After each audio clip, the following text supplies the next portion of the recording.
வலியற்ற varicose vein சிகிச்சை எளிய 30 நிமிட செயல்முறை 7847045678.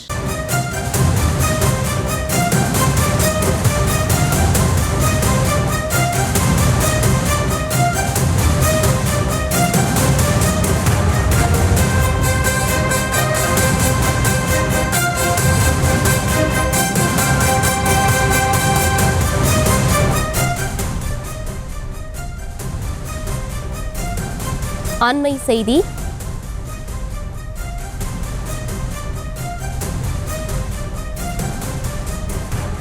சமத்துவ பொங்கலாக கொண்டாடுங்கள் என முதலமைச்சர் மு க ஸ்டாலின் தெரிவித்திருக்கிறார்.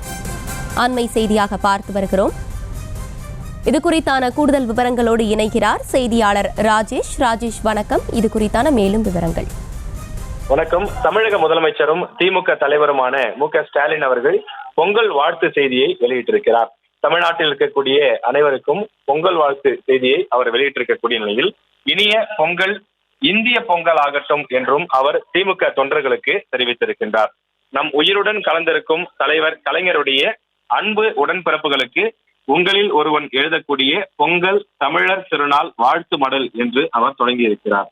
உலகெங்கும் வாழும் தமிழர்களின் பண்பாட்டு திருவிழாவாக பொங்கல் நன்னாள் கொண்டாடப்படுகிறது எனவும் இது உழைப்பின் மேன்மையை போற்றக்கூடிய திருநாள் என்றும் உழுது விளைவித்து அறுவடை செய்த நெல்லை அரிசியாக்கி பொங்கல் வைத்து அந்த விளைச்சலுக்கு காரணமான இயற்கை ஆற்றலால் சூரியனுக்கும் உழவுக்கு துணையாய் இருந்த கால்நடைகளுக்கும் நன்றி செலுத்துகின்ற நன்னாள்.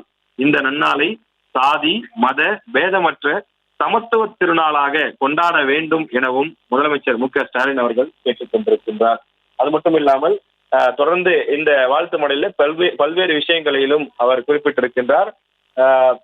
இந்த பொங்கல் தரக்கூடிய ஊக்கத்தோடு நமக்கு காத்திருக்கும் பணிகள் 2 இருக்கிறது என்றும் அவர் குறிப்பிட்டிருக்கின்றார். செய்திகளை உடனுக்குடனும் துல்லியமாகவும் தெரிந்து கொள்ள சப்ஸ்கிரைப் பண்ணுங்க.